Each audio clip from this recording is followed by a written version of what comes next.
Let's begin the mock test paper 1 for income tax. So we'll quickly finish this. In this mock test paper, no, we have 15 marks of MCQs, and the descriptive questions are for 50 marks. Almost the paper is for 65 marks, and we have in descriptive choice of up to 14-15 marks.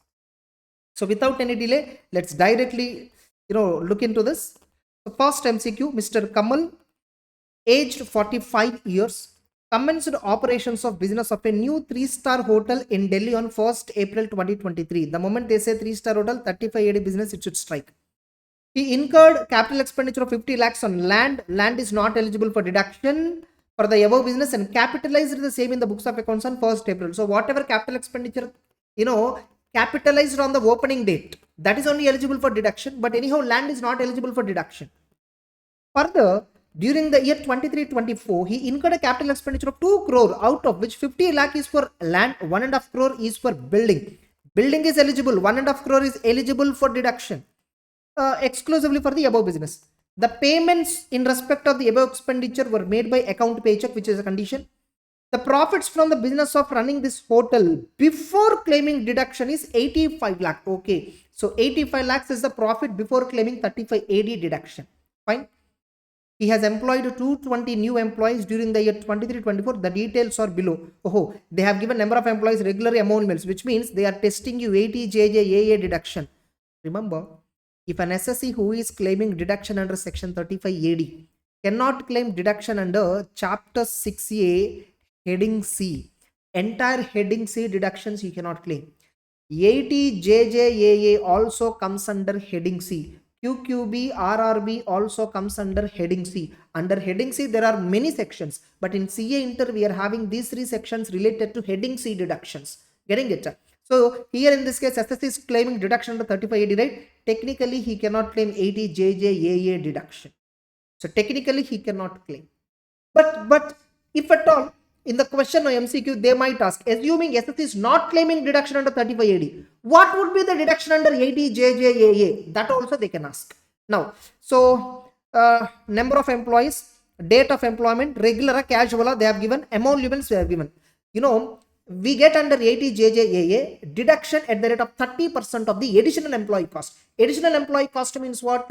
If there is a total increase in employees strength from last year to current year, that's an additional employee. Or if at all business is newly started, whatever number of employees we recruited this year, they are all additional employees. Only condition is they must be employed for minimum 240 days. Minimum 240 days. In case of apparel business, 150 days. So minimum 240 days they must have worked, they must have been employed. Employed means the recruitment date till March 31st. On which date they were recruited? Till March 31st. If the gap is more than 240 days, getting it? At least 240 days. Yes, they are eligible. Getting it? Now to them, whatever salary that you are paying, you can claim deduction under PGBP, salary cost entirely. In addition to that, 30% of that you can once again claim under 80 JJAA. Correct? Now let us see.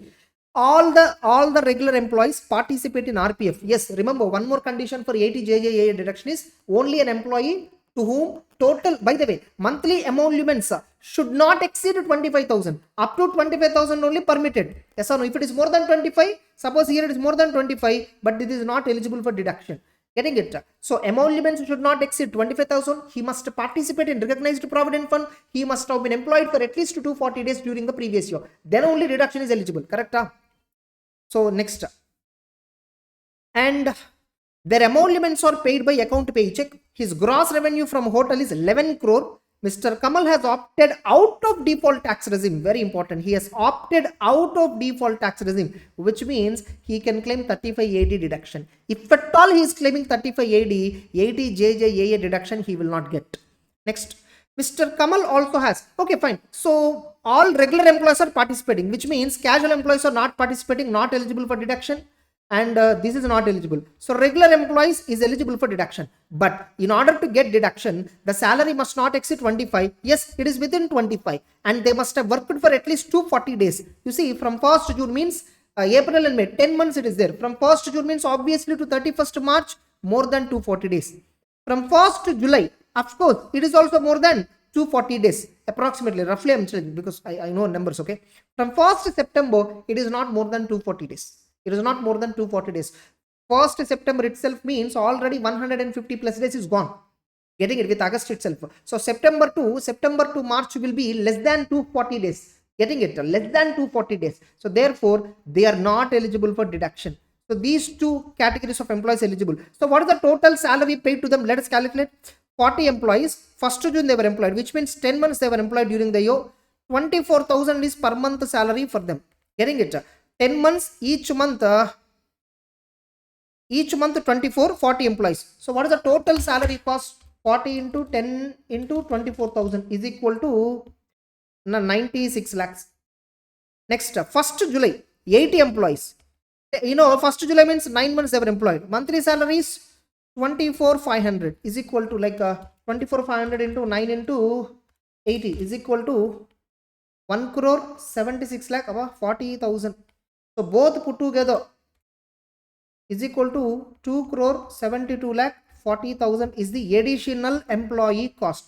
In that, how much is the deduction? 30%.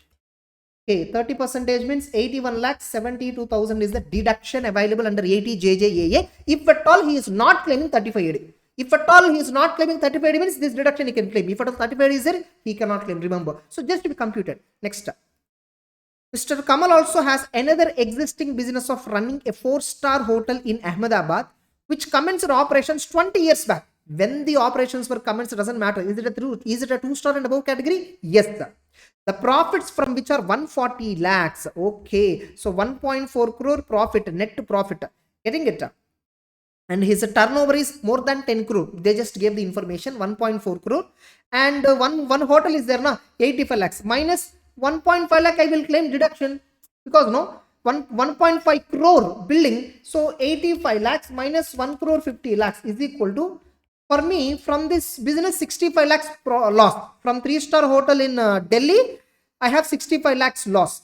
Whereas from 4-star hotel in Ahmedabad, I have 1.4 crore. So minus 65 lakhs, I can set off, no? Yes or no? 1 crore 40, 1.4 minus 0.65 is equal to 75 lakhs is the income under the head business or profession for hotel business. That's it. You can set off mark. There is a clear even paragraph given in the ICS study material, even in our materials, rest material also, where the profits of one business, loss from one eligible business under 35 AD is also eligible to set up against other specified business, even though the other specified business is not claiming deduction under 35 AD. It doesn't matter. Fine. Based on the facts of the case scenario given above, choose the most appropriate answer for the following questions. Assuming that Kamal has fulfilled all the conditions specified for claiming 35 AD and has not claimed any deduction under chapter 6 under heading C. He is not claiming heading C, remember. What would be the quantum of deduction under 35 AD, which he is eligible for deduction under? So what would be the quantum of deduction he is eligible? How much deduction? Just now we seen 150 lakhs because only cost of building is eligible. Yes or no? Cost of building he can claim. So D, 150 lakhs. Next. What would be the income chargeable under PGBP in the hands of the Kamal? Just now we have computed 75 lakhs is the income, correct? 75 lakhs. Yeah. Then, would Kamal be eligible for deduction under 80 JJ in the assessment year 24-25? If so, what is the quantum of deduction? No, he is not eligible to claim deduction. He is not eligible to claim deduction because he has claimed 35 AD deduction. Here, no, if at all they gave little more indication, assuming Kamal is not claiming 35 AD deduction, what would be the deduction? If the answer is that, in such a case, the answer we have already computed, 81,72,000. This is the answer. But in the, this answers, no, they have given answer as B, which is wrong. They have given in the book, no, they have given B as the answer. That is not a right answer. The MTP answer is wrong actually. So this is the right answer. If at all deduction is eligible, 8172 is the answer. But in this question, he is not eligible for deduction. Since nothing is specifically mentioned here, I assume it's a continuation for the 35 AD. He assumed that he claimed 35 AD and asking AD JJA. No, he is not eligible to get deduction. That's it. 6 marks is yours. So, for MCQs, no, for every MCQ, getting it. So 3 MCQs, right? 6 marks means into 1.8 minute, approximately 10 minutes time we have.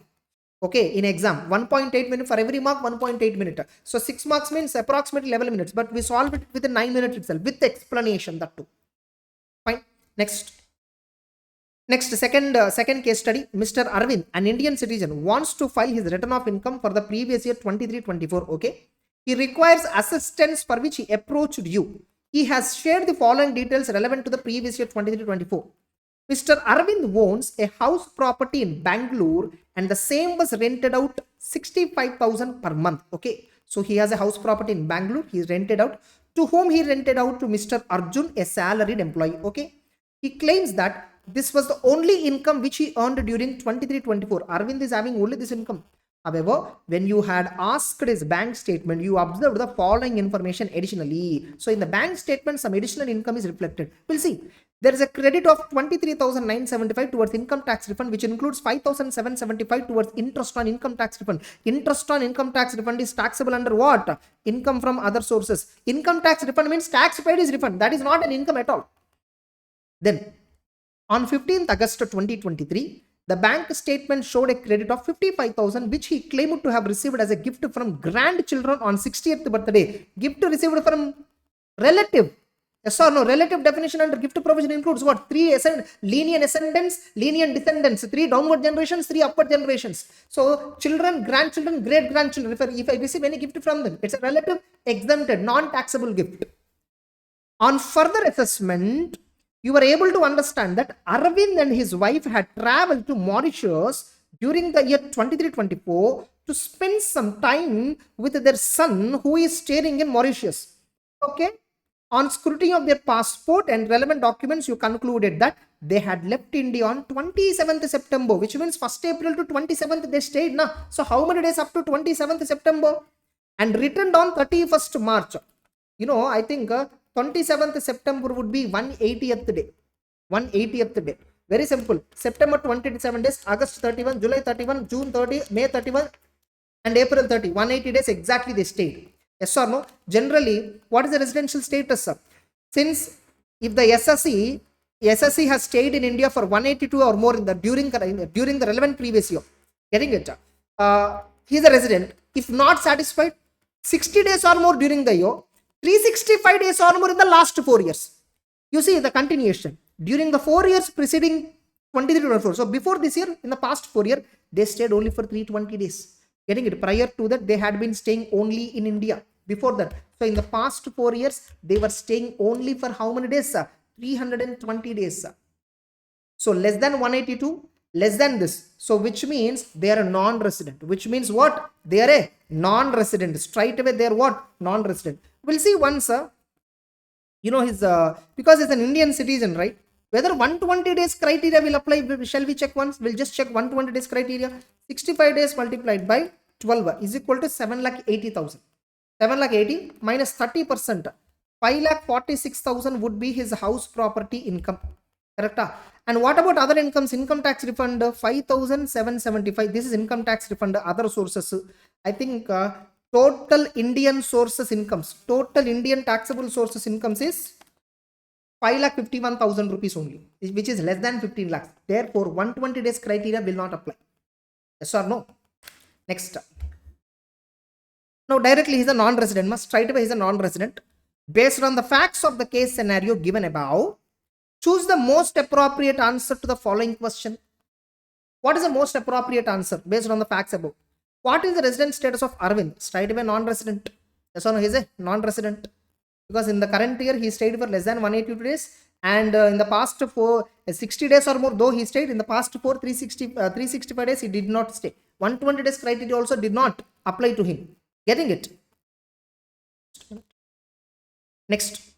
Is there any requirement to deduct tax at source under 194IB on the rent paid by Arjun? Actually, if you look at here, Arjun is paying rent of 65,000 per month to Arind. I am receiving rent from another guy for more than 65. If I am paying rent to somebody more than 50,000, and remember he is a salaried employee. For a salaried employee, 194I is not applicable. For individual or HUF whose business income is less than, whose business turnover is less than 1 crore, professional resources are less than 50 lakhs, these sections are not applicable. 6 sections are not applicable. 194A, 194C, 194H, 194I, 194J, 194R. These 6 sections will not apply to an individual or HUF whose business turnover is less than 1 crore, whose professional resources are less than 50 lakhs. In other words, if at all an individual or HUF is not having business income at all, These 6 sections will not apply. So 194I will not apply. But he is paying more than 50,000 rent, right? 194I C. Yes or no? If at all you are paying more than 50,000 rent, if at all you are paying more than 50,000 rent, you need to deduct a TDS at what rate? 5%. Yes or no? From the year-end rent. Year-end rent. I mean, sorry, you need to deduct TDS at 5%. Getting it? That's it. Just we'll see once. Whether, sorry, 194 IB, ma. I'm sorry. 194 IB. So here, moreover, remember, more than 50,000 rent, if at all we are paying to resident only, this section is applicable. If at all you are paying to non-resident, because Arind is a non-resident now. So TDS, TDS 194 IB will not apply for Arjun. Yes, yes, no, wrong. No, no, both are right. We'll see which no is right. There is no requirement to deduct TDS under 194 since Arind is a non-resident. Absolutely, the answer is D.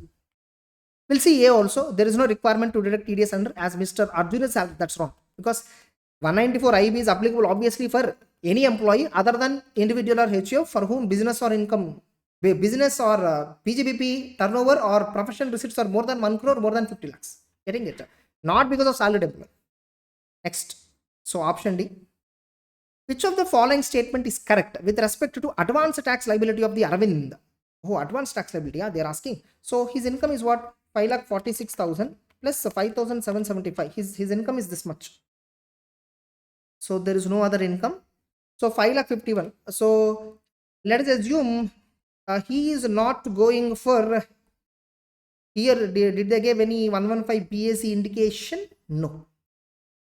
If at all, here it is again a big deal. Here it is again, actually, he is having salary, rental income, right? 65,000 multiplied by 12 months. Okay. And multiplied by 30% deduction. So 5,46,000 plus 5,775. If at all he is not going for default tax regime, if at all he is not going for default tax regime, then 2,50,000 his age and all has not given. 60th birthday, sorry. They have given 60th birthday, they have given clue. He is a senior citizen, which means 3 lakhs is applicable. 3 lakhs is applicable. So now you see, he's a senior citizen. He's a senior citizen and not having PGBP income. If you remember, a senior citizen who is not having PGBP income, advance tax liability will not arise. Advance tax liability shall not arise. Mr. Arind is a non-resident. No, that's wrong. Advance tax liability shall not arise since Mr. Arind is a resident senior citizen and has no sorry. Senior citizen means, by the way, I was confused. Just a minute. He's a non-resident, right? In advance tax, if you remember, 208 section talks about the exception. The exception is applicable only for a resident individual who is a senior citizen not having PGBP. He's a non-resident. Since he's a non-resident, 2,50,000 only basic exemption. So 5 lakh. So what is a 5 lakh? 5,46,000 plus 5,775. So minus 2,50,000 is the basic exemption. Up to 3 lakhs 5%. Up to 3 lakhs 5%. So sorry, yeah, correct only. Up to 5 lakhs 5%. Up to 5 lakhs 5%. After 3, so 5,46,000 plus 5,775. So minus 3 lakhs you take off basic exemption. Minus even 51,775 also you take off. 2 lakhs into 10 into 5%. 5% 10,000. On 51,775 multiplied by 20%.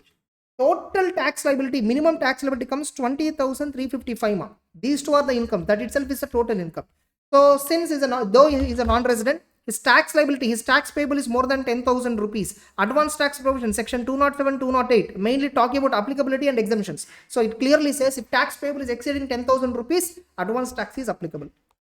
So advance tax liability shall arise since he is a non-resident. That's wrong. Shall arise since his tax liability is not less than 10,000. This is the most accurate answer. So D is the right answer. That's it. Almost we have spent 19 minutes. So we have completed 22 minutes. Actually, we are eligible for, but we completed within 19 minutes. Next. Third question. Ros Limited had 2 units. One unit at SEZ, another unit at DTA, domestic tariff area. Okay. So 10-year question immediately. The unit SEZ was set up and started manufacturing on 12th May 2014 and the unit in DTA started in 2017. If at all a unit is started in special economic zone, 10-year exemption is available on export profit. First 5 years 100% flat, next 5 years 50% flat, that next 5 years 50% subject to investment, subject to amount transfer to special economic zone reinvestment reserve, and from that reserve you need to utilize to buy plant and machinery, all that. Okay, the total turnover of Ros Limited and unit DTA, okay, they have given entire company turnover, full company turnover, and only DTA turnover 12 crore 50 lakh, 4 crore 50 lakhs, which means SEZ turnover is how much? So 12 crore 50 lakhs minus 4 crore 50 lakhs means obviously 8 crore. So SEZ turnover is 8 crore. Fine. Export sales of SEZ and DTA is 3.5 crore and 2.25. In from domestic tariff area, whatever export you made, from that profit is fully taxable. But from SEZ, if you export, that profit is eligible for exemption under, eligible for deduction under 10AA, respectively.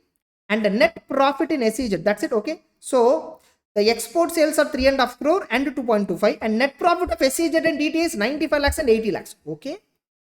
Respectively, out of the export sales of 3.5 crore, only 2 crore have been received in convertible foreign exchange by 30th September. 30th September is nothing but 6 months from end of concerned financial year, concerned previous year.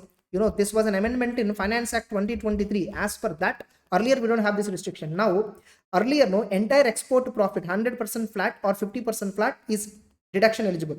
But now, which turnover is eligible for calculating deduction? Only that much of the turnover which is received in convertible foreign exchange within 6 months from the end of the previous year.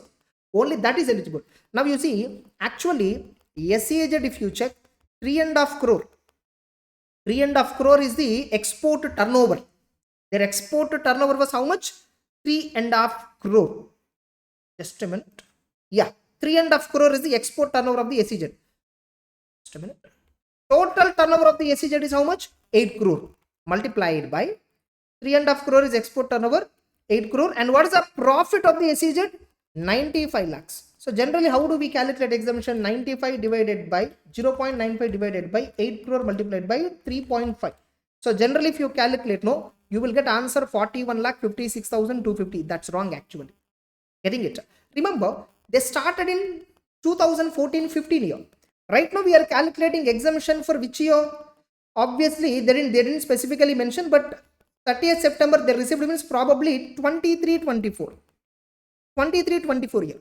So 23-24 year comes under second slot of 5 years. First slot of 5 years over. 14, 15, 15, 16, 16, 17, 17, 18, 18, 19.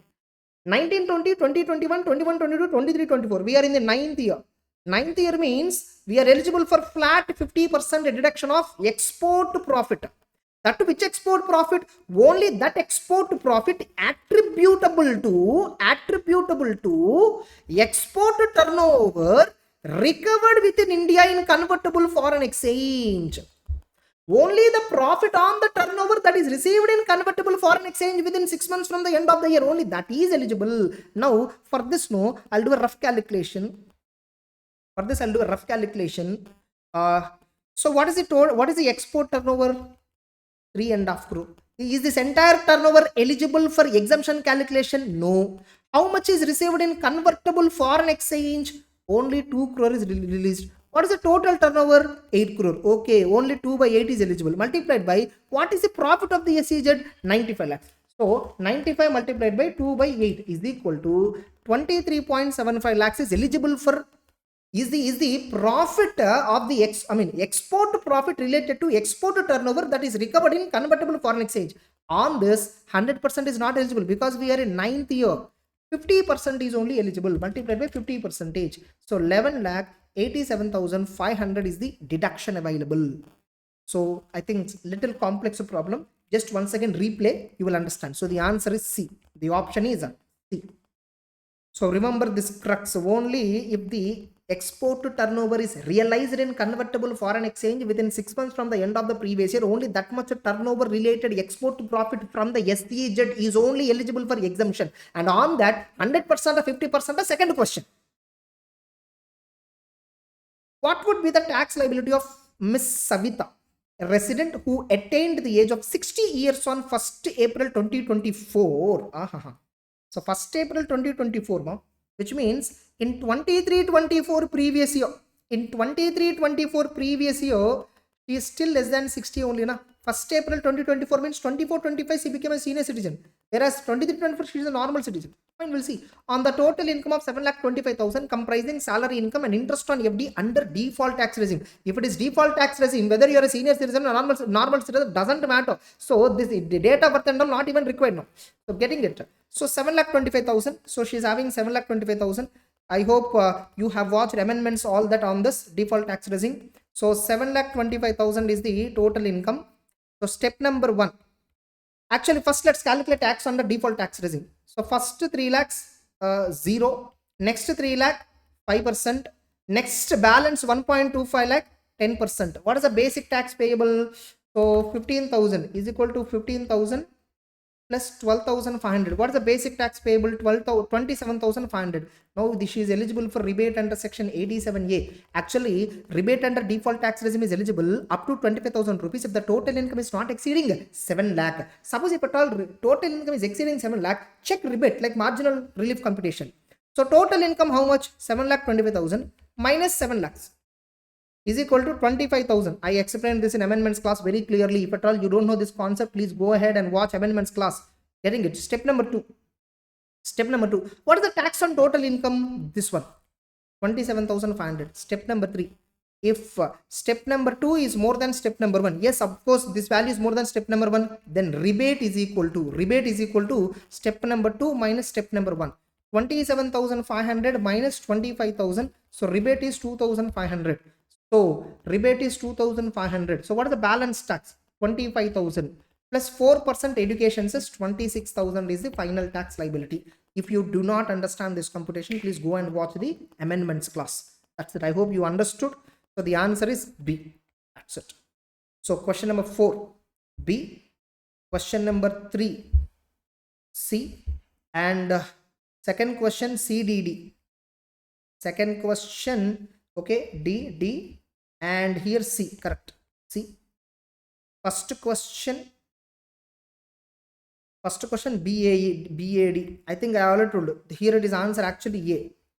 And A, D. That's it. So with this MCQC is completed. Now let's look at the descriptive questions. Be careful. I don't know how many of you are solving top 100 questions, top 50 questions, all that and all, leave it. Just to watch this MTP, solve from this MTP, MTP2 and RTP. I'm telling you, you are done with at least 40 questions. 40 important questions you are done with. Fine.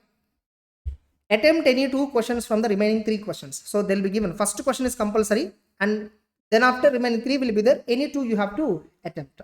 The first question will be having 15 marks weightage. So remaining 2 questions will have 10 plus 10. So totally 35 marks weightage. And 15 marks, just now we completed MCQ, totally 50 marks tax paper. Now, just a minute. Yes, let's begin. So first question is 15 marks weightage. You see 15 marks weightage. And what they're asking, first to figure out. When you're writing descriptive in exam, first to figure out what they're asking. Don't read starting to end. First to look at what they're asking. So that the way you read the question, no, it changes. Compute the total income and tax liability of Mr. Amit for the assessment year 24-25 in a most beneficial manner. In a most beneficial manner means probably they are expecting you to first compute tax under default tax regime, then on that identify tax, then from that derive income under normal tax regime, on that you compute tax. Wherever the tax amount is lower, there you declare. That pattern you declare. So first we have to compute income under default tax regime 115 BAC, which means that when you're reading the question, whatever deductions under 115 BAC are not eligible, don't deduct them. I hope you understood the story. I hope you got the story. Fine. Let's read without any delay. So they have given, so trading and profit and loss account. So probably it's a PGBP based problem. So straight away I will answer. Straight away I will start with income under the head business or profession as per 115 BAC. As per 115 BAC, you also solve along with me. It's okay. Sometimes mistakes happen, but it's not about doing mistakes. It's all about how we corrected the mistake and not repeat it again. Okay. So now let's look at. So what is the profit as per profit and loss account? 50,85,000. So net profit is equal to 50 lakh 85,000. So first we are calculating business income.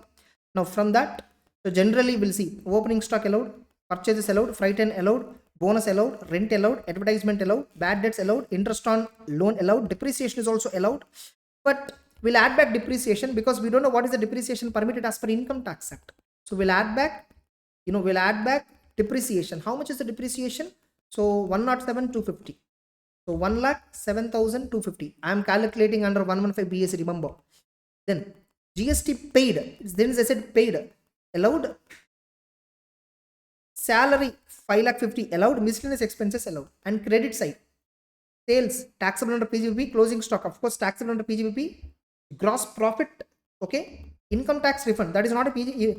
That is not income at all. IT refund. How much it is? 30,000. We need to reduce ma.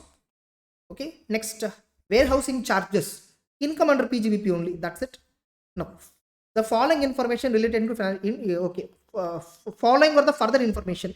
Income tax refund includes 4,570 for interest. Okay. So income from other sources. How much is that interest? Interest on IT refund. IT refund how much? 4,570. 4,570. Okay, just keep in mind, in exam you should write it later. You just keep in mind, you just put marks with pencil, later erase it. Okay. Salary include 30,000 paid to his brother, which is unreasonable to the extent of 5,000. 48 disallowance. Yes or no? Salary 48 disallowance. How much it is? 2,000 add back. Okay. Advertisement expense include an amount of 2,500 paid for advertisement published in souvenir issued by a political party. The payment is made by account payee check. 37 2B disallowance. Yes or no? 37 subsection 2B disallowance. How much it is? 2,500. Any advertisement in a political party sovereign brochure disallowed. 2,500. So I'm disallowing it. Miscellaneous expenses include an amount of 1 lakh paid to political party by check. This is 80 GGC deduction actually. So political party contribution, how much it is? Actually 1 lakh. Yes. So 1 lakh.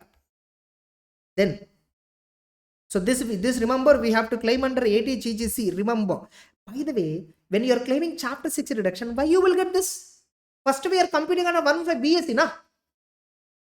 GST demand paid includes an amount of 5,300 is penalty. Penalty you will not get deduction at all.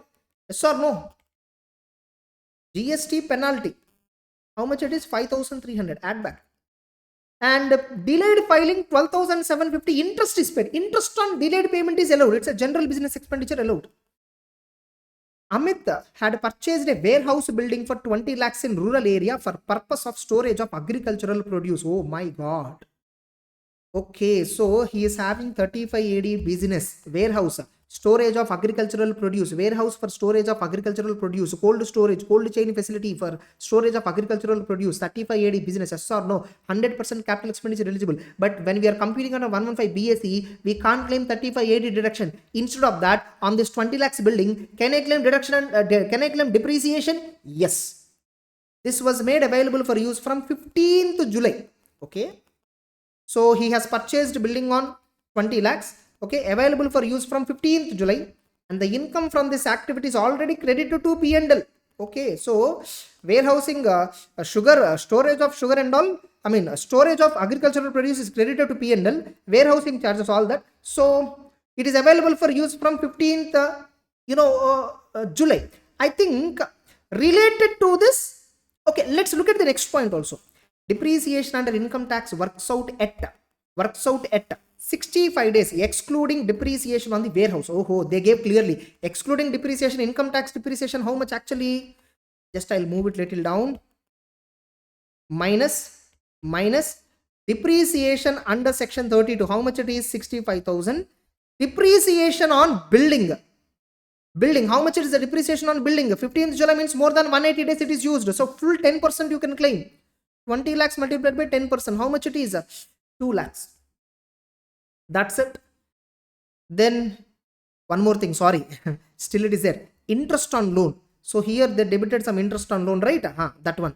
Interest on loan include an amount of 80,000 paid to Mohita, a resident, on which tax is not deducted. TDS not deducted. 40 subsection A clause 1A. They are saying resident. 30% disallowance, yes or no? So add back 40 subsection A clause 1A, 24,000 disallowance. So 80,000 multiplied by 30% disallowance. Appa, I think all the adjustments I think we have considered. Yes, we have considered all the items we have considered. Fine, let me calculate PGBP income. So what is the sum of all these adjustments? 107 250 add minus 30,000. So add 107 250 reduce 30,000 add 2,000.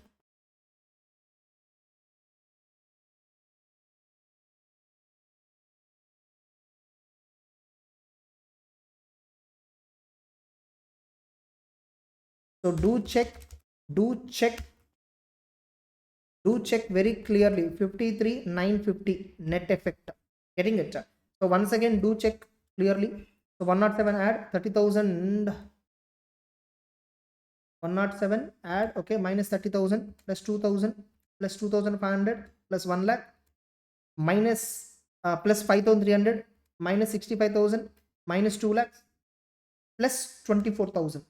So the answer is minus 53. So net PGBP income 50 lakh 85,000 minus 53 950 is equal to what is the PGBP income? Oh my god, 50 lakh 31,050. This is the PGBP income. What is the other sources income? 4,570. So what is the total income? What is the total income? 50 lakh 31,050 plus 4,570 is equal to gross total income. I'm talking 50 lakh 35,620. Just a minute. Yes. Just a minute. I made a small error here. It's actually 5,000. I misinterpreted. It's actually 5,000. Salary is unreasonable to the extent of 5,000. They said it's not 2,000. So which means 3,000 will add 50 lakh 34,050. So 50 lakh 34,050 plus 4,570. What is the total income? 50 lakh 38,620. This is gross total income. And now since gross total income, no chapter 6 reduction, right? 35 AD. So this itself is income under 115 BAC. Now on this you have to compute tax. Remember, computation of tax is again a complicated part. I will compute. So more than 15 lakhs under default tax regime. Remember, I'm calculating under 115 BAC. More than 15 lakhs, 50 lakh 38,620. Let's not hurry up ourselves. We have enough time. You know, it's a 15 marks question, so we can spend enough time. Since it is an MTP, I'm hurrying up actually. So 15 lakhs. So 35 lakh 38,620. This is taxable at 30%.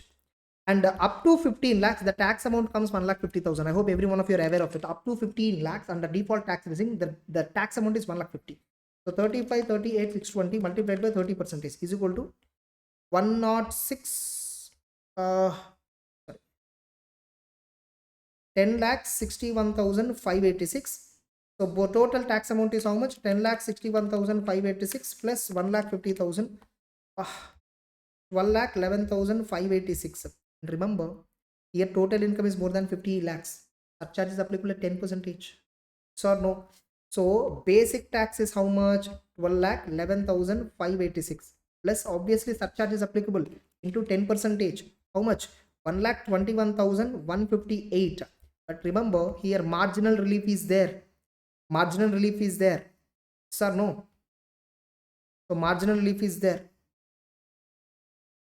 So total here it is 13,32,744. Marginal relief is there. How much is the marginal relief? See, beyond 50 lakhs, no, I have income only 38,620. I have income 38,620. But you are asking me to pay 1,21,000 surcharge, and of course you are also asking some tax on that. So how much is the marginal relief? I'll compute marginal with a shortcut. 38,620 multiplied by 30% tax. How much it is? 38,620 multiplied by 30%. 11,586 and surcharge is how much? 1,21,158. Oh, so because of this extra 38,000, income, the department is asking you to pay 30% on that 11,000 and extra surcharge also. If at all that 30,000 extra is not there, 38,000 income is not there, I am not liable to pay this and this, right? So what I will tell to the department, if you want, sir, I will pay 38,620 income itself. I will give it to you. Don't ask me these two amounts. Indirectly, what is the relief amount? minus 38,620 is equal to 94,124 is a relief. I actually applied a very shortcut. This I explained in the marathon. If you open a part 1 marathon introduction, in that how to compute margin relief, there I clearly explained this logic. So 94,124 is the relief. So 13,32,744 minus 94,124 is equal to 12,38,620. So this is nothing but 35 lakhs multiplied by 30%, 1,50,000 plus 38,620 is equal to 12,38,620. That's the logic. If you did not understand, once again listen to this, you will understand the logic. So this is a cross comparison. This technique I tell people to know whether the relief calculation is correct or not. Okay, I told you this in the rates of tax, part 1 income tax marathon, how to compute marginal relief. Inside that I have explained this logic. So this is the balance tax. So balance tax before education cess plus 4% education cess, 12,38,620 multiplied by 4% is equal to 12,38,620 plus 4% is equal to 12,88,165. This is the total tax liability under 115 BAC. Fine. Now let's calculate tax under normal tax regime. What is 115 BAC total income actually? What is the total income under 115 BAC in our example? 50,38,620. Now what I will do, I will add back depreciation on warehouse. How much we claimed? 2 lakhs we claimed. And I will claim, remember, this is normal tax regime. Computation of total income and the tax liability under normal tax regime. Remember, whenever you are going for normal tax regime, there is a possibility of AMT applicability also. Keep remember that point. 115 BAC. So depreciation as on warehouse and 35 AD deduction you can claim on warehouse, right? How much? 20 lakhs reduction you can claim. Yes or no? So now 50,38,620 plus 2 lakhs minus 20 lakh. How much it is? 32,38,620. Not yet over. Minus chapter 6A deductions. Chapter 6A deductions. Just look at what items. 1 lakh you are eligible to claim chapter 6A deduction. So remaining all other items is same. I think there is no difference for remaining all other items. So chapter 6 deductions only 1 lakh is there. 80 GGC. How much is that? 1 lakh. Getting it? So minus 1 lakh. So which means 31 lakh 38,620. This is the total income as per normal provision. Now remember, total income as per normal provision is 31 lakh 38,620, right? First let's compute tax on this. Let's compute tax. AMT I will discuss later.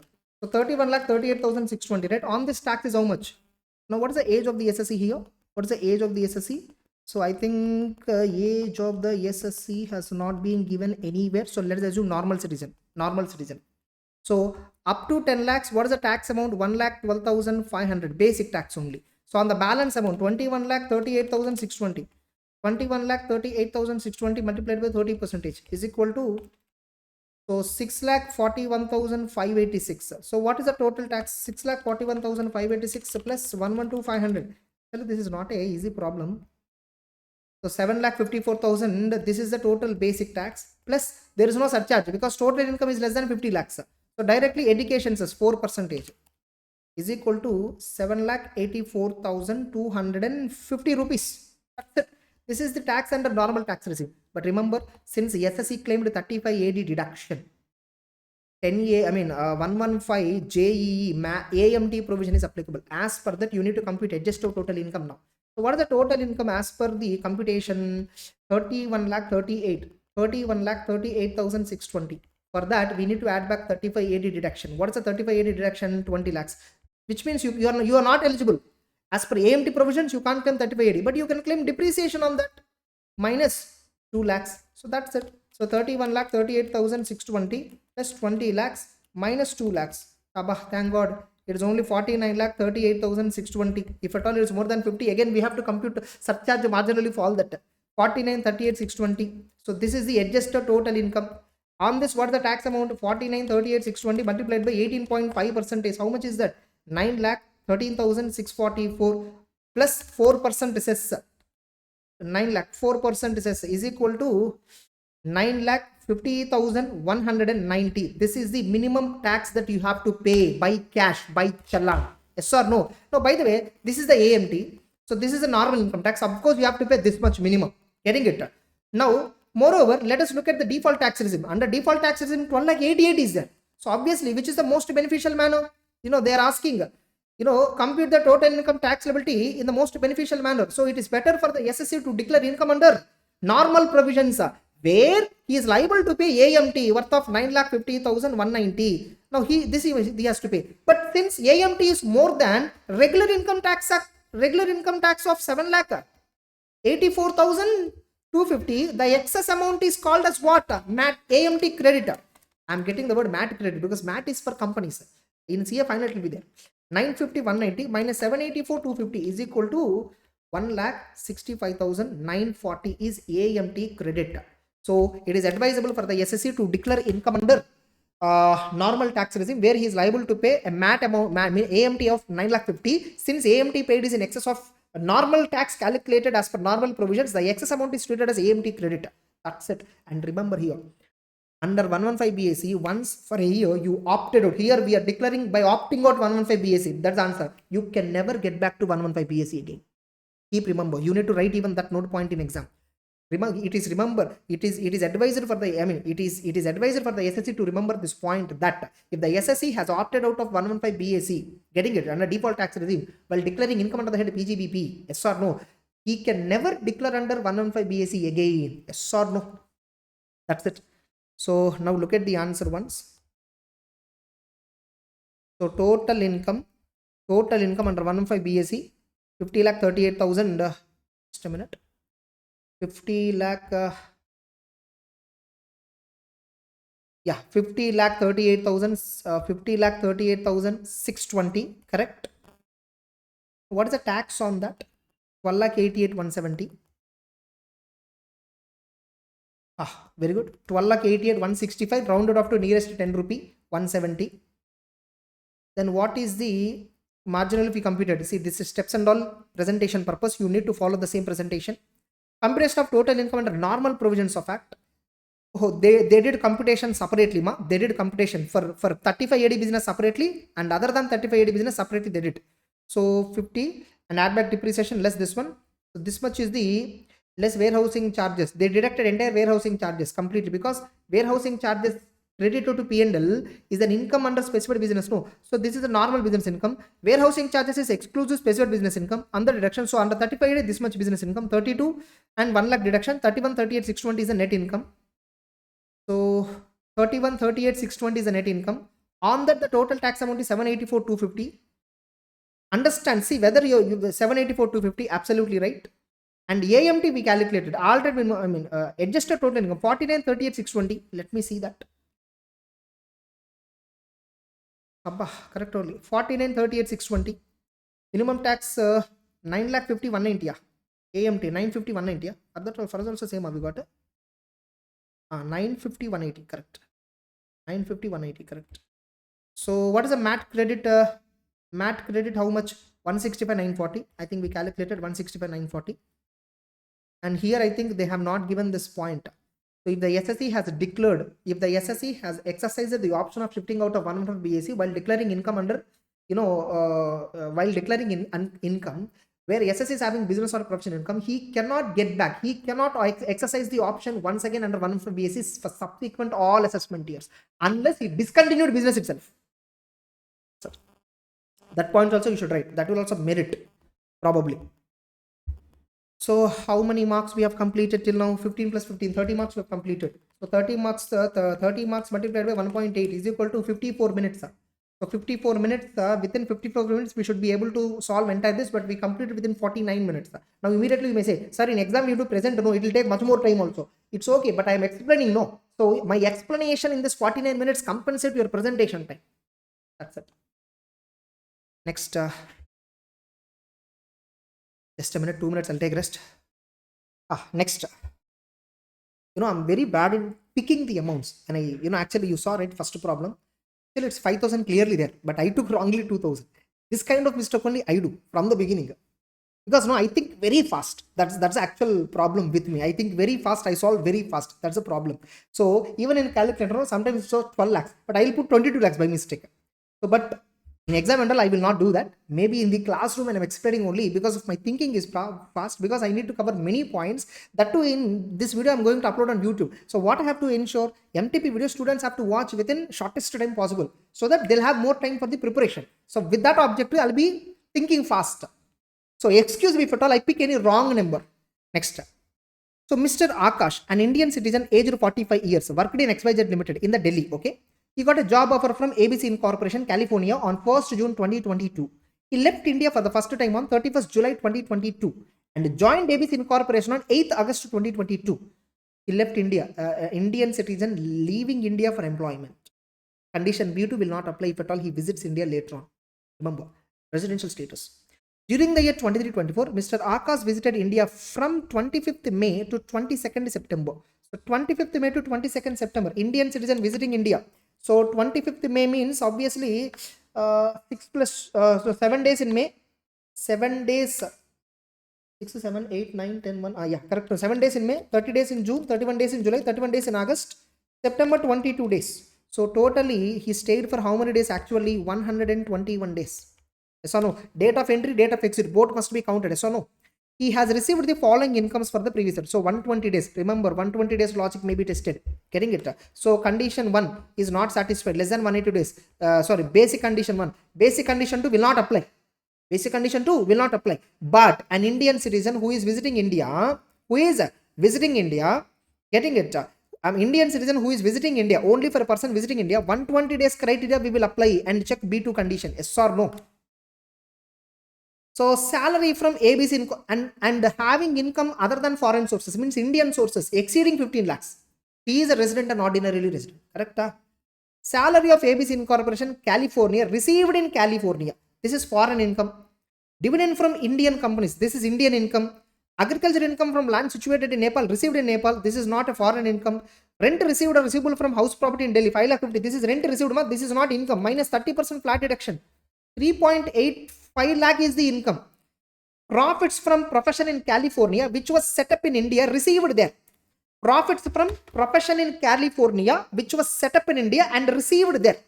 Initially, whether he is having Indian source income or not. This is Indian source income. Remember, in residential status section 6, what is Indian source income? They have given a definition.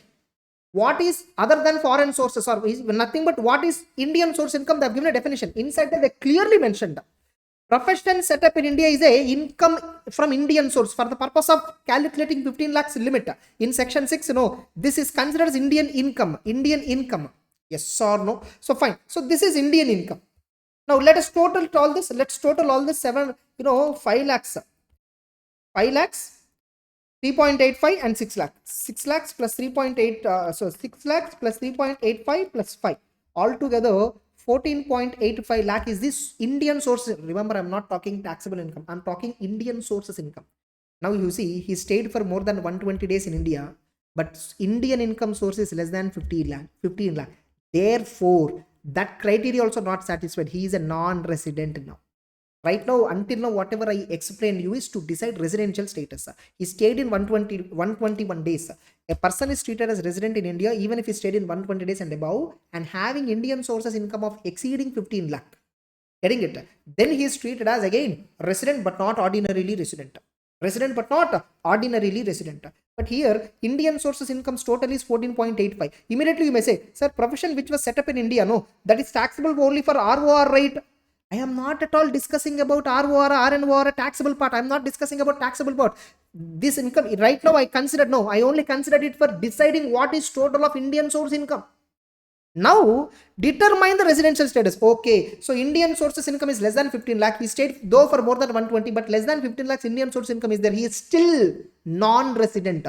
Now, compute his total income. Since he is a non-resident, now let us calculate total income. Ultimate answer. So, total income 0.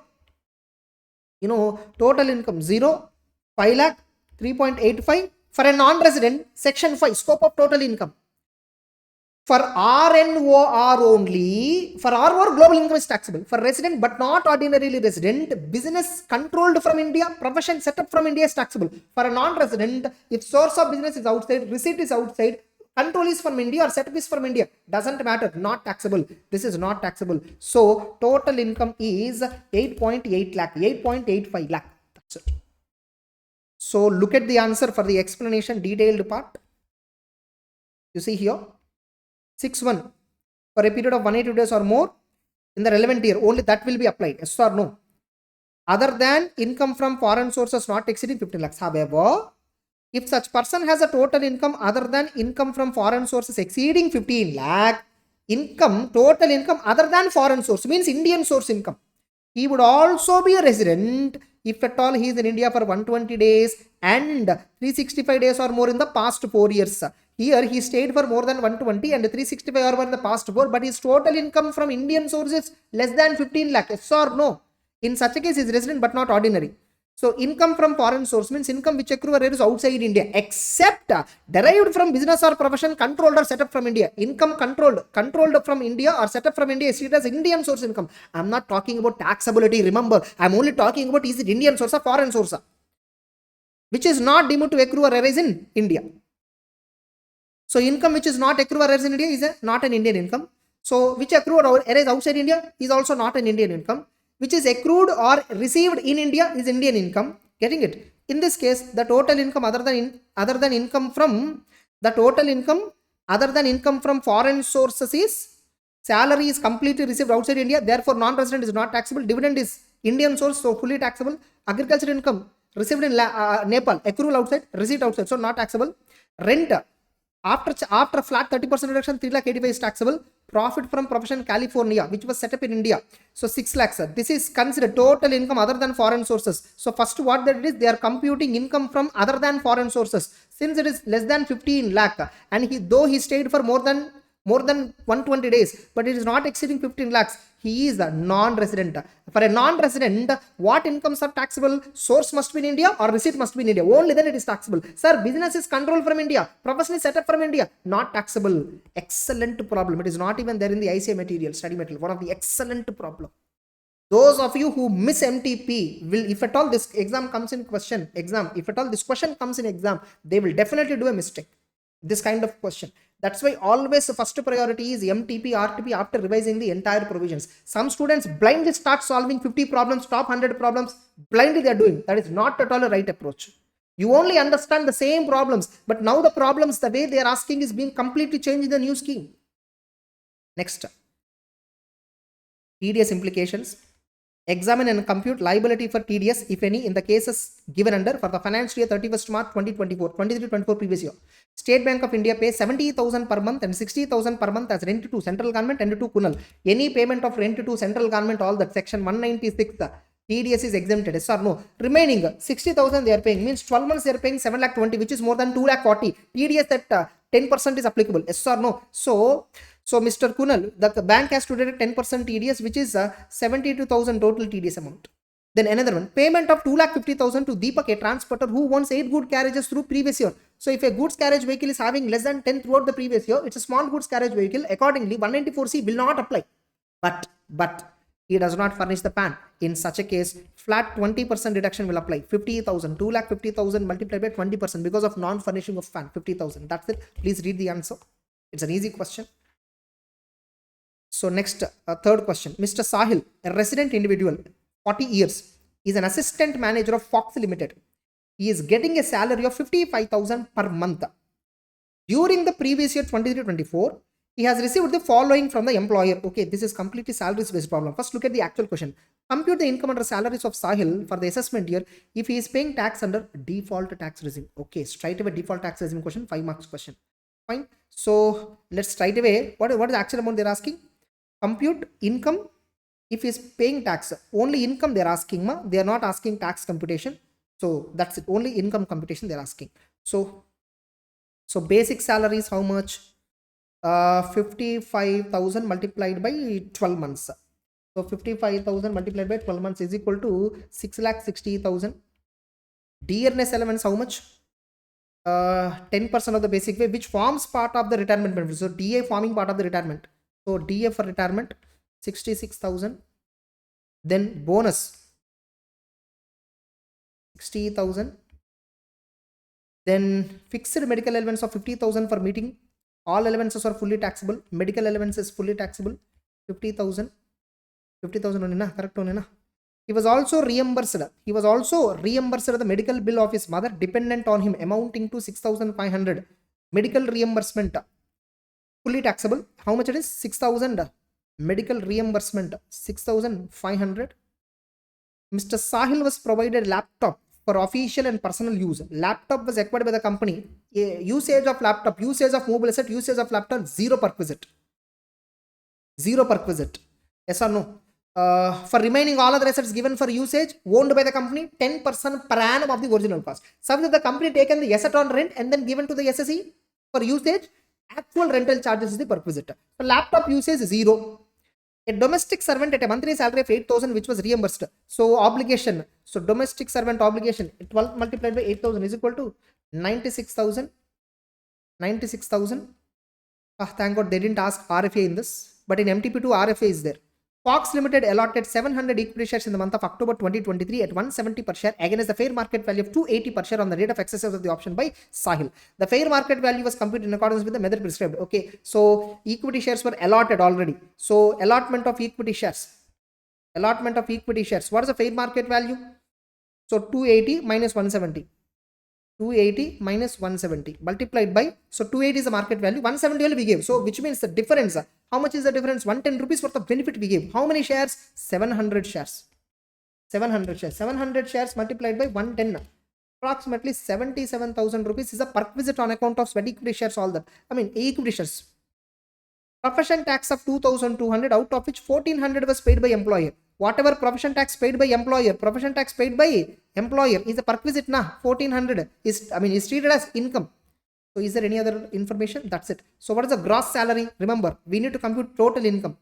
So 6,60,000, 66,000 plus 60,000. Once again, 6,60,000, 66,000 plus 60,000 plus 50,000 plus 6,500 plus 96,000. 96,000 plus 77,000. Profession tax paid by the company. So 10,16,900. I hope I'm correct only. So once again, I'll calculate 66,000 plus 60,000, 50,000, 6,500, 96,000 plus 77,000 plus 1,400. Yes, correct. Minus deductions under 16. Only one deduction is eligible. Flat deduction 50,000 is eligible. Yes or no? Minus 50,000 is equal to 9,66,900. So first, once again, I'll check whether the question is say this one only. If he is paying tax, compute income under the only salary income only they're asking. So 9,66,900. So we'll see the answer. Simple, over. Next. Mr. Kushal is a resident but not ordinarily resident in India during the assessment year 24. He is a RN. He furnishes the following information regarding his income and expenditure pertaining to his house properties for the previous year. Is RN. For RN, income accrued in India, only that is taxable. Received in India, only that is taxable. Or income from business controlled from India, profession set up from India is taxable. If at all income is accrued outside, received is completely outside. Both are not taxable. Yes or no? Kushal is resident but not ordinarily. So he is an RN. Remember this observation. He owns two houses, one in Newark and the other one is in Ahmedabad. The house in the Newark is rented out at a rent of 5,000 per month. The entire rent is received in India. Oh my God, which means it is entirely taxable. He has paid a property tax of $1,250 and severance tax of $750 there. Okay, and $1 is equal to 81 rupees. Okay, the house in Ahmedabad is self-occupied. Okay, he had taken a loan of 30 lakhs to construct the house on 1st September 2018 at a 10% rate of interest. The construction was completed on 31st May 2021. So 2021 is year of completion of construction. So 31st March 2020 will be pre-construction period end date. What is pre-construction period? Date of borrowal of loan till the end of the previous year before the year of completion of construction. Yes or no? So 1st September 2018 to 31st March 2020 was a pre-construction period. So 1st September 2018 means 18, 19, 7 months. 19, 20, 12 months, 19 months. So 19 months is pre-construction period. He occupied the house on 1st June 2020. So 2021 is current year, 21-22 current year, 22-23 current year, 23-24 right now the problem is that is also current year. The entire loan is outstanding as on 31st March. Okay, so there is no repayment of loan at all. The property tax paid for the second house is 2,800. Second house means what? Self-occupied house, Ahmedabad. Anyhow, it's a self-occupied. NF is equal to 0. Property tax information is irrelevant. Compute the income chargeable under income from house property in the hands of Mr. Kushal for the assessment year 24-25 if he has opted out of DTR. Okay, he is opting out of DTR, which means for SOP, interest deduction can be claimed. Yes or no? So he is opted out. Once again, just one. If he has opted out of default tax, it means normal tax regime. So straight away. So US property, Ahmedabad property. Yes or no? US property, gross annual value. How much US property gross annual value? So like how much is the rent he is receiving? 5,000 per month rent multiplied by 81 rupees multiplied by 12. So 48,60,000. 48,60,000. Okay, and whereas here gross annual value 0. Municipal taxes paid. So in the foreign, no, how much is paying? 1,250 for property tax and severance tax both put together multiplied by 81 rupees. 1,62,000 is the property tax he paid totally. Is equal to 48,60,000 minus 1,62,000 is equal to 46,98,000. Anyhow, here it is SOP. Here it is SOP. So net annual value is this much minus flat 30% deduction multiplied by 30. So 14,09,400. Anyhow, here it is 0 minus interest on loan. Interest on loan. Now this we need to compute. Working note 1.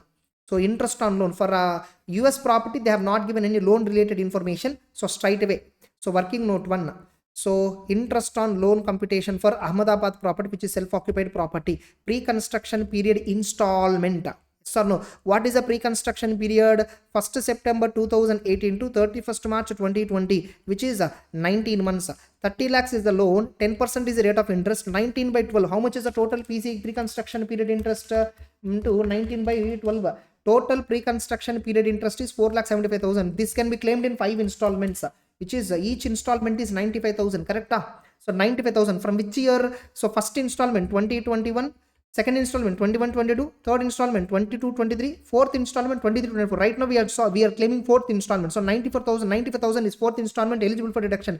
Current year interest 30 lakhs multiplied by 10%. How much? 3 lakhs. Entire loan is outstanding. Remember. So total interest is 3,95,000. Remember, if at all SS is opting for 115 BSc interest and no deduction, but he is not opting. He has opted out. So 395 can claim. But since it's a self-occupied property, restricted to 2 lakhs. So maximum deduction is how much? 2 lakhs. So fine. So 46,98,000 minus 14,09,400 minus I will do set off. So the net answer is 30,88,600. That's the only income computation they asked. Tax they didn't ask. 30,88,600. 30,88,600. That's it. Over. Next. Technically, exam is over. My exam is over. So I have completed within 1 or 10 minutes. So you can complete within half an hour. Maybe if at all you're taking half an hour for presentation, you'll be completing. Fourth question, I'll take choice. Simple. So technically exam is over within 1 or 10 minutes. Next. So for presentation, around half an hour to 40 minutes it might take probably. I got 50 out of 50. Next. Computation of total income of Mr. Vishal. Sorry, not this question. Sorry. Fourth question. Mr. Vishal, aged 33 years, submits the information for the following transactions during the year 23-24, previous year. First of all, what is the question exactly they're asking? Compute total income of Mr. Vishal for the assessment year 24-25 if he has opted out of DTR. Okay, 115 BSc is not going. So remember that. Once again, I'll check. Opted out of DTR. Okay, fine. Normal tax regime. So what is the weightage? 6 marks. Fine. Next. Mr. Vishal had a house in Delhi. 33 years, normal citizen. During the year 22-23, he has transferred the said house to Miss Deepika, daughter of his brother, without consideration. Okay. House would go back to Mr. Vishal after the lifetime of Deepika. Oh. So irrevocable transfer. So Vishal transferred a property, so no, transfer of asset. Getting it? Without revocation. During the lifetime of the transfer, if at all you don't have right to revoke. It's an irrevocable transfer. If it's an irrevocable transfer, if it is an irrevocable transfer, clubbing will not apply.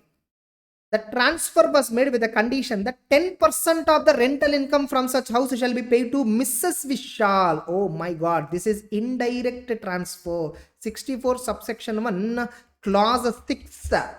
64 subsection 1 clause 6, where property is transferred to somebody with a view to give derive benefit to spouse of the assessee. If it is a daughter-in-law, clause number 8. Yes or no?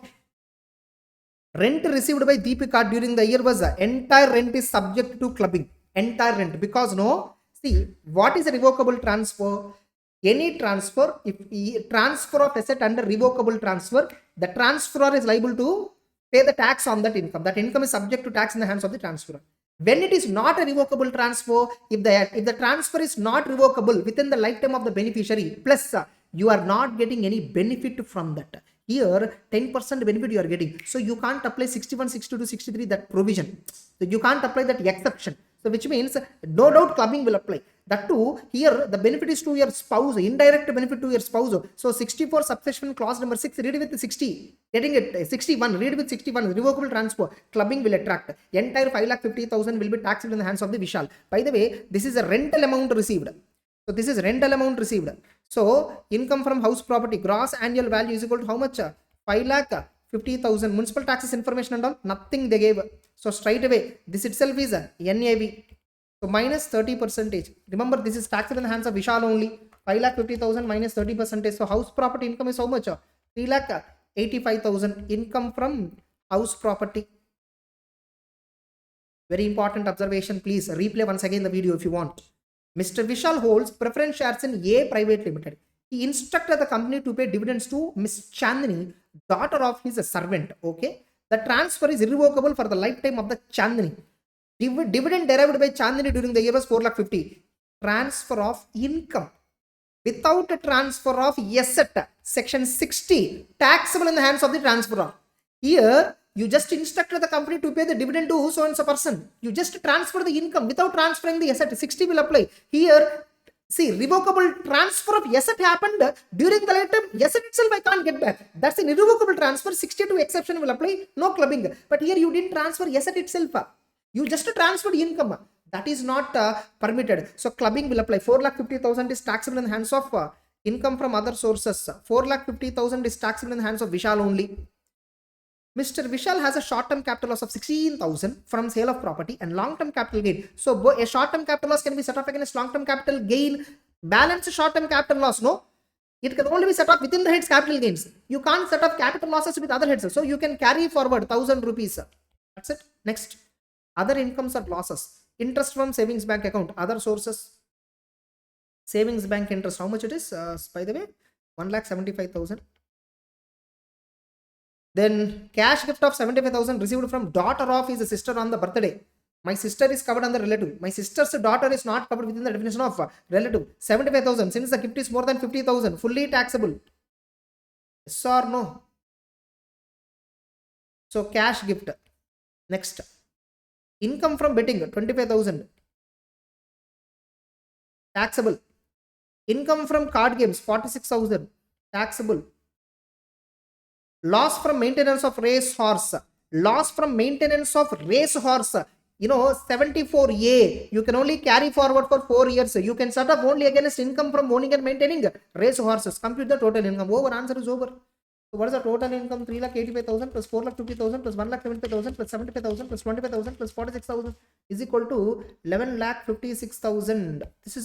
This is gross total income. By the way, this is gross total income. Total income is, so chapter 6, 10,000 reduction is there, na? Minus 10,000, chapter 6, 11,46,000. So minus 80 TTA. So is equal to 10K. So how much is this? 11,46,000 is the total income. Let's see the answer. Yeah, correct. Absolutely fine. Then 139.1. Okay, fine. Enumerate the cases where return of loss has to be filed on or before the due date for carry forward of losses. Section 80. Read with 139 subsection 3, read with 139 subsection 1, return of income chapter plus set off and carry forward. Under section 80, 5 losses you can carry forwarded. You can carry forward only if you file the return of income within the due date under 139. One, income from business or profession, income business loss, 73. 73 a specified business loss, 74 capital losses, 74 a loss from owning and maintaining racehorses, and yeah. So these 4 losses, especially, there is another loss. Yeah, capital losses, of course. So income from speculation business loss, 73, 73A, speculation business loss. Sorry, once again. 72 PGBP loss, 73 speculation loss, 73A specified business loss, 74 capital losses, 74A loss from owning and maintaining racehorses. These 5 losses you can carry forward only if you file the return of income within the due date. House property loss, unabsorbed depreciation loss, you can still carry forward even if you don't file the return of income within the due date. That's the answer. You have to give 4 marks. Now this is PAN number related one. PAN number quoting. This is a very simple straight provision. You just go with. That's it. MTP 1 is completed. With choice, I completed within 1 hour 15 minutes. So definitely, if you have another 40 minutes of time, okay, choice ignore. 15 minutes you take off. Last 2 minutes. So within 1 hour we completed. So if you're having another half an hour to 40 minutes, probably you'll be doing best presentation also. So we can complete within, we can do a proper presentation. I hope you are confident on MTP1. Compulsorily these problems have to be, you compulsorily have to solve these problems in MTP. How many we have solved? I don't know, many of you are following top 100 questions, top 50 questions, all that. That and all is not required. First read the entire provision, solve the MTP, because in MTP all questions are different from ICS study material questions. Getting it? They're very good actually. So how many we have? Question number 1, very big question we did this. And in remaining we have 3 more questions. In all the 3 questions, 3 sub questions were there approximately. Yes or no? So 9 plus 1, 10 questions we did practical, and MTP2 another 10 practical questions will do. Even in case study based questions also real proper questions only. Yes or no? Case study based also proper questions only. Getting it? 7 questions there. 7 plus 7, 14 plus 20, 34 questions. In RTP again some 20 questions will be there. 50 questions. Top 50 questions means MTP RTP itself is best. That's it. Okay. Bye. Carry on.